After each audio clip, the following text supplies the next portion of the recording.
बिस्मिल्लाहिर्रहमानिर्रहीम। Middle east में बढ़ती हुई टेंशन्स और ईरान का इसराइल पर हमला करने के बाद कई लोग इसको फुल फ्लेज वार की तरफ बढ़ता हुआ देख रहे हैं, जबकि एक बहुत ही बड़े तबके का मानना यह भी है अगर ये वॉर शुरू हुई तो ये वर्ल्ड वॉर 3 की तरफ जाने में देर नहीं लगाएगी। पर क्या वाकई ऐसा होने वाला है? 1 अक्टूबर 2024 को ईरान ने इसराइल पर दूसरा बड़ा हमला करके पूरी दुनिया को हैरत में डाल दिया है और पहला हमला ईरान ने 13 अप्रैल 2024 को इसराइल पर किया था, जिस हमले के अंदर ड्रोन्स और क्रूज मिसाइल का इस्तेमाल किया था। लेकिन इस बार ये हमला बैलिस्टिक मिसाइल के जरिए किया गया। ये हमला इतना ज्यादा कैलकुलेटेड था कि एक भी मिसाइल आबादी वाले इलाके में नहीं गिरा। ईरान ने सिर्फ मिलिट्री बेसिस और एयरफील्ड को टारगेट करते हुए एक तरह से अपना मैसेज इसराइल तक पहुंचाया है। इसराइल को दूसरा बड़ा झटका तब लगा जब आयरन डोम बहुत ज्यादा क्रूज मिसाइल को हवा में तबाह करने में नाकाम रहा। इनमें से कुछ मिसाइल्स ने इसराइली एयर बेस को टारगेट किया, जहां के अमूमन इसराइल के F-35 जेट खड़े होते हैं। सैटेलाइट इमेजेस ने भी ये क्लियर किया है कि एक मिसाइल डायरेक्ट हैंगर के ऊपर जाकर गिरा है। अब पूरी दुनिया की नजरें इसराइल के ऊपर है और सब यही जानना चाहते हैं क्या इसराइल पलटकर वार करेगा या नहीं। अगर इसराइल और ईरान की फुल फ्लैज जंग शुरू होती है तो वो कौन से मूवमेंट होंगे जो इस वॉर को वर्ल्ड वॉर 3 में बदल सकते हैं। और सबसे अहम सवाल ये कि अगर ये जंग शुरू होती है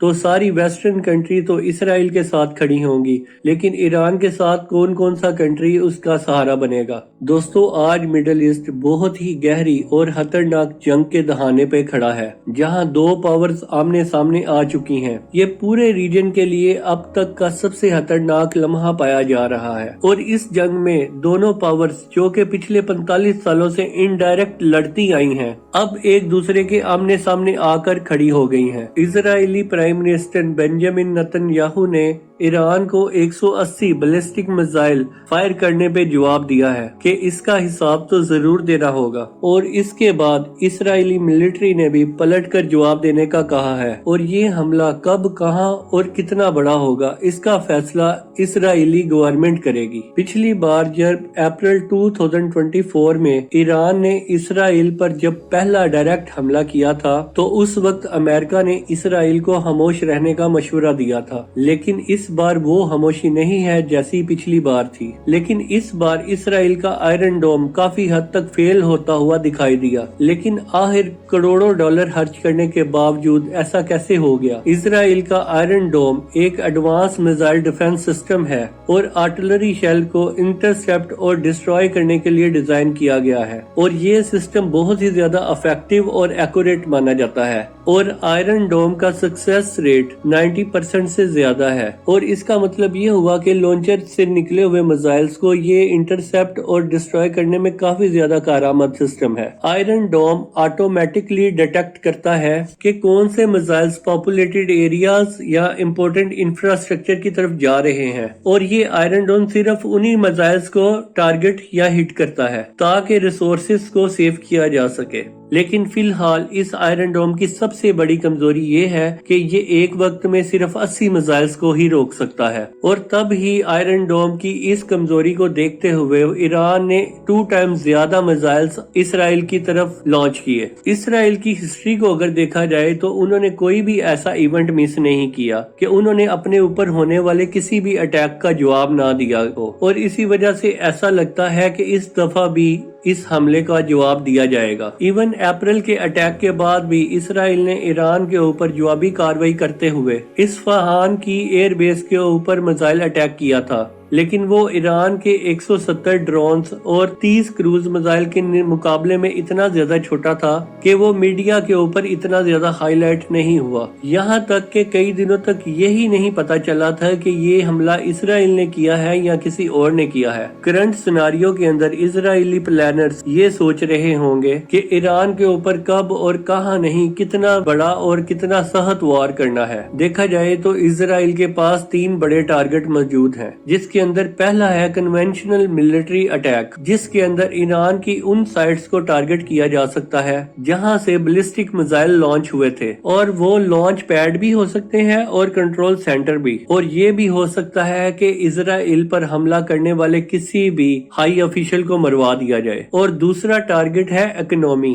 यानी कि ईरान को इकोनॉमिकली इतना ज्यादा नुकसान पहुंचाया जाए। और इस सेकंड टारगेट के अंदर ईरान की ऑयल फील्ड भी हो सकती है, इसके पावर प्लांट भी हो सकते हैं, या इसकी शिपिंग साइट भी हो सकती है। लेकिन एक्सपर्ट का मानना है कि ये इजराइल के लिए इतना अच्छा टारगेट नहीं है, क्योंकि इससे ईरान की सिर्फ सिविलियन पॉपुलेशन को ही नुकसान होगा, क्योंकि ईरान ने अपने बैलिस्टिक मिसाइल से सिर्फ इजराइल के मिलिट्री टारगेट को ही अटैक किया है। तो शायद इजराइल भी इसके मुकाबले में सिविलियन आबादी के ऊपर अटैक ना करे। और आखिर में है इजराइल का सबसे बड़ा और सबसे खतरनाक टारगेट, यानी कि ईरान का न्यूक्लियर प्रोग्राम। और यही वो प्रोग्राम है जिस पे अमेरिका ने कई सालों से ईरान के ऊपर सैंक्शंस लगाए रखे हैं। ऑफिशियली अभी तक तो ईरान के पास न्यूक्लियर टेक्नोलॉजी नहीं है, लेकिन इस पर काम बहुत तेजी से चल रहा है। नेचुरली यूरेनियम के अंदर एक खास किस्म का आइसोटोप जिससे एटम बम बनता है, उसकी क्वांटिटी सिर्फ 0.7% होती है, और इस आइसोटोप को U-235 कहते हैं। 0.7% न्यूक्लियर बम बनाने के लिए काफी नहीं होता,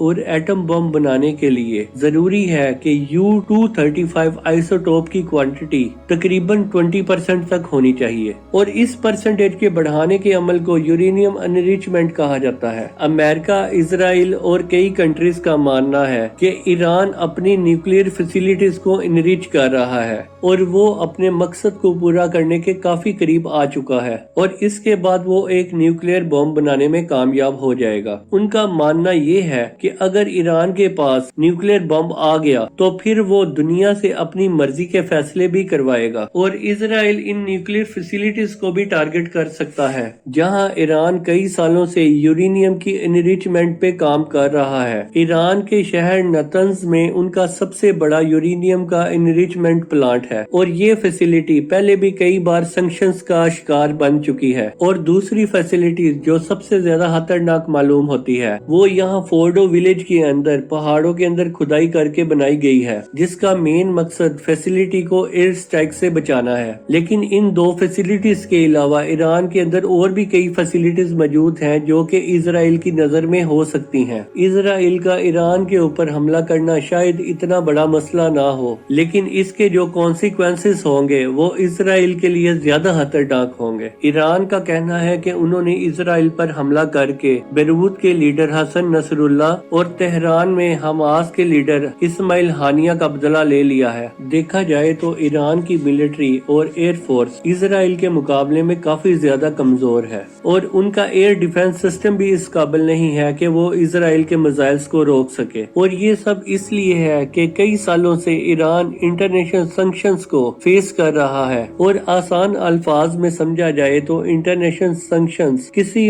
कंट्री को पनिश करने के लिए लगाए जाते हैं। ईरान के पास पूरी दुनिया के ऑयल रिजर्व का 10% हिस्सा है, जो इसको फोर्थ पोजीशन पे खड़ा करता है। लेकिन सैंक्शंस लगने के बाद ये अपना ऑयल सिर्फ लिमिटेड कंट्रीज को ही बेच सकता है। इसके अलावा इंटरनेशनल बैंकिंग स्विफ्ट सिस्टम के जरिए होती है, और स्विफ्ट सिस्टम के अंदर से भी ईरान को निकाला हुआ है, जिसकी वजह से ईरान के अंदर किसी को भी पैसे भेजना बहुत ही ज्यादा मुश्किल है। और इन सारी रिस्ट्रिक्शंस की वजह से ईरान की आर्मी इस काबिल नहीं है कि वो इसराइल का मुकाबला कर सके, और ना ही ईरान की इंटेलिजेंस एजेंसी मोइज इतनी ज्यादा स्ट्रॉन्ग है कि इजराइल के अंदर कोई टारगेटेड मिशन को प्लान कर सके, जैसे कि इजराइल की मोसाद ने लबनान के अंदर किया था। लेकिन इसका मतलब ये बिल्कुल भी नहीं है कि ईरान अंदर से बिल्कुल ही खोखला है। ईरान के पास बैलिस्टिक मिसाइल्स और क्रूज मिसाइल्स की अनगिनत क्वांटिटी मौजूद है, यानी इजराइल ने अगर हमला किया तो ईरान के पास सिर्फ 3 ही ऑप्शन बचते हैं। एक तो है प्रॉक्सिस, यानी लबनान में हसबुल्ला और यमन में होतीज, जो कि ऑलरेडी इजराइल के ऊपर लगातार हमले करते रहते हैं। और दूसरा ऑप्शन है ईरान के बैलिस्टिक मिसाइल्स, जो कि हो सकता है इस बार ईरान इजराइल की लोकल पॉपुलेशन को टारगेट करने के लिए इस्तेमाल करे। और तीसरा ऑप्शन ऐसा है जो अगर ईरान ने इस्तेमाल किया, जो कि न सिर्फ इजराइल बल्कि दुनिया की बहुत ज्यादा कंट्री अफेक्ट हो सकती हैं, और यही ऑप्शन इजराइल और अमेरिका के लिए खतरा बना हुआ है। यही वजह है कि ईरान पहले ही कह चुका है कि अगर इजराइल ने ईरान पर हमला किया तो ईरान उन कंट्रीज को भी नुकसान पहुंचाएगा जो इजराइल को सपोर्ट करती हैं। और तीसरा ऑप्शन ये है कि ईरान की IRCG नेवी, जो कि पर्शियन गल्फ के अंदर अपना होल्ड जमा कर बैठी हुई है, बेशक उनके पास छोटी ही सही लेकिन मिसाइल अटैक करने वाले शिप्स का बहुत ही बड़ा ग्रुप मौजूद है, और ये शिप्स डायरेक्टली अमेरिका के सपोर्टर यानी बहरीन और सऊदी अरब के ऊपर अटैक नहीं कर सकती, क्योंकि अमेरिका ने पहले ही इस खतरे को मद्देनजर रखते हुए अपनी 5th फ्लीट बहरीन में रखे हुए हैं। लेकिन ईरान के शिप्स स्ट्रेट ऑफ हार्मोन्स के ऊपर माइंस को डिप्लॉय कर सकते हैं, और यही खतरा इजराइल और अमेरिका को खाई जाता है, और स्टेट ऑफ हार्मोन्स को ब्लॉक करने पर पूरा पर्शियन गल्फ ब्लॉक हो जाएगा, जहां से दुनिया की 20% ऑयल सप्लाई गुजरती है। और अगर ऐसा हुआ तो ईरान के साथ जंग करने पर पूरी दुनिया को नुकसान उठाना पड़ सकता है। इसके अलावा ईरान के साथ जंग करने का एक और भी खतरा है। मान लीजिए अगर ईरान के ऊपर इजराइल, अमेरिका और उसके अलाइज ने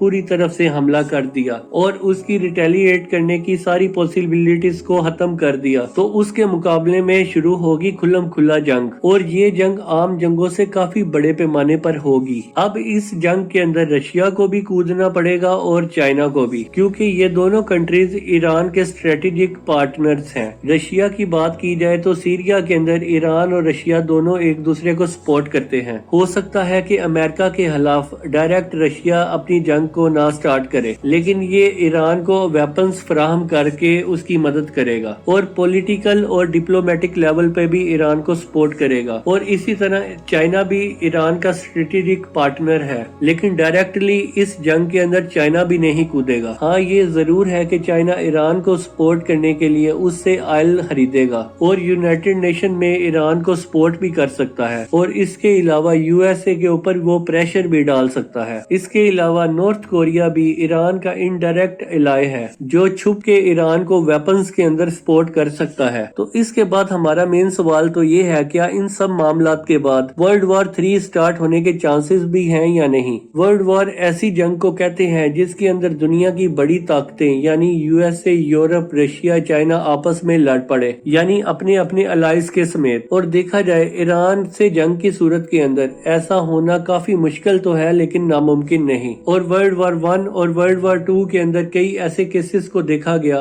कि सिर्फ कुछ कंट्रीज ने अपने दूसरे अलाइज कंट्री को सपोर्ट किया, लेकिन फिर भी वो वर्ल्ड वॉर के अंदर कूद पड़े। कुल मिलाकर बात यह है कि अगर ईरान के ऊपर इजराइल ने बड़ा हमला किया तो इन दोनों कंट्रीज की फुल फ्लेज वॉर शुरू हो सकती है, और अगर इस सूरत के अंदर अमेरिका इस जंग के अंदर कूदा तो ये जंग एक बहुत बड़ी जंग की सूरत इख्तियार कर लेगी। यानी कि आप ये भी सोच सकते हैं कि ये वर्ल्ड वॉर 3 ही शुरू होने वाली है, लेकिन ये सिर्फ एजम्पशंस है। ऐसा होगा कि नहीं ये सिर्फ वक्त ही बताएगा। आपकी इस पूरे मामले में क्या राय है मुझे कमेंट सेक्शन में आप जरूर बताइएगा। उम्मीद है फाजी पोस्ट की ये वीडियो आपको बहुत ही अच्छी लगी होगी और इस वीडियो को आप भरपूर लाइक और शेयर करेंगे।